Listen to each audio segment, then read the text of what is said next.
Hello everyone, I'm Samuel Colchamiro here at Analog.shift. If I had told watch collectors in the early 1970s that stainless steel sports watches would trade for six figures today, they likely would have laughed at me. But today, this has become par for the course within the luxury watch industry. How did a utilitarian design become so coveted by watch enthusiasts and rise to this level of fame and significance?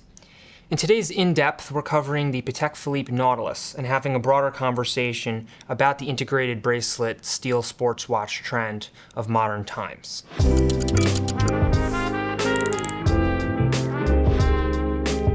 Zooming out for a moment, we've discussed in the past the impact of the quartz crisis and how it flipped the script on the Swiss watchmaking industry. Audemars Piguet responded in 1972 by releasing the Royal Oak, which was an incredibly groundbreaking timepiece, extremely well finished, but fashioned from stainless steel. This was something that we didn't really see from the high horology brands at this point. Most watches were ultra-thin dress watches with high complications executed in precious metal. For a high horology watchmaking house like Audemars Piguet to come out with something made of stainless steel with a bracelet was something entirely new. To make this even more confusing for collectors, the watch traded for significantly more than most precious metal timepieces from Audemars Piguet. So it was somewhat of a novel introduction for the brand in 1972. But it was Audemars Piguet's way of also changing the standards within the watchmaking industry and adapting their strategy to conform to new market dynamics. Patek Philippe soon followed in 1976, enlisting the help of Gerald Genta, the designer of the Royal Oak for Audemars Piguet, as well as the pole router earlier. And legend has it that Gerald Genta designed the Nautilus in just 5 minutes at Baselworld. And when Patek Philippe launched the Nautilus, we realized that the Royal Oak was not a one-off timepiece. It was really the start of an entirely new movement within the high horology watchmaking segment. And so today we're going to talk a little bit about the Patek Philippe Nautilus and its significance to the industry, as well as its marketing positioning both for Patek Philippe and for the industry at large.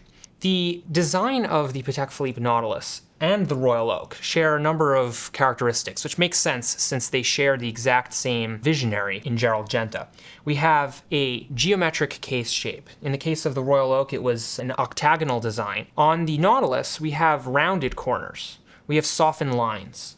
And yet we still see some of the same general DNA. The bracelet and the case are seamlessly integrated one into the other, meaning that there's almost a direct transition from case into bracelet, and it's hard to say exactly where one starts and the other ends. We also see that the facets of the bezel are extremely high polish, and the top surface of the bezel is then brushed. This pattern continues into the bracelet, where we find a polished center link surrounded and flanked by two brushed outer links. And this is a really unique design, and seeing this coming out of a high horology watchmaking house was something entirely new, particularly when executed in stainless steel. And yet, we still see so many of the hallmarks of Patek Philippe continuing through on this watch. This wasn't just a crude sports watch. It was an incredibly thin timepiece. It had the high level of finishing that you would come to expect on a movement, only extended to the case. And ultimately, the watch was incredibly successful. However, we have to ask the question, what really was the goal of Patek Philippe with the Nautilus? Patek Philippe is a brand that has transcended time. They've existed for hundreds of years, and they will exist for hundreds of years. And when the brand makes a decision, they're not considering just the immediate market dynamics, but they're planning for the future. They're coming out and reacting to where the industry will be, not just where it is currently. And that means that when Patek Philippe would release the Nautilus, they were not only responding to the quartz crisis, but they were setting the stage for the new era of watchmaking. Looking at the Nautilus more symbolically, I think that we understand that Patek Philippe was really redefining what luxury meant in the modern era.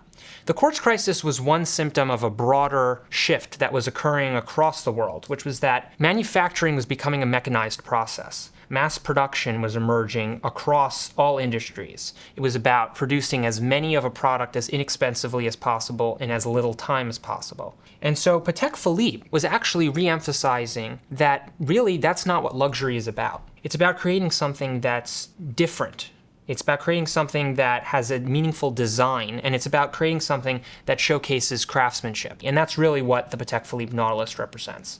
The other side impact is that it's introduced the brand to an entirely new demographic. As fashion has shifted more towards a dress casual environment, people have embraced sports watches from Rolex and others, and the Nautilus was satisfying a customer that may not have ever been a patron of Patek Philippe before. Collectors that were a little bit less buttoned up, that wanted something that could be dressy, it could be casual, but a watch that was a little bit younger and hipper. This watch would look just as well with a pair of jeans as with a full suit. And so in the years since the introduction of the Nautilus, we've seen an incredible surge in the value of these timepieces, trading for multiples of their retail. And many say that that's hype. But in my opinion, it's actually exactly what you would come to expect. Patek Philippe knew what was coming, and they created an incredibly contemplative response to this new market dynamic. And that's why it's no surprise that these watches trade for six figures. The Patek Philippe Nautilus was successful in its mission to redefine the class of luxury timepieces. And stainless steel watches have followed in terms of their high demand and incredible desirability as a result. And so what we've started to see is that the Nautilus has emerged as one of the symbols of Patek Philippe, which is something that the brand likely never anticipated. Today, the Nautilus is an icon of the watch industry and is one of the most desirable timepieces anywhere in the world. No one would have expected years ago that a watch that only displayed the time and was fashioned from stainless steel would be this popular, but in retrospect, we certainly can understand why.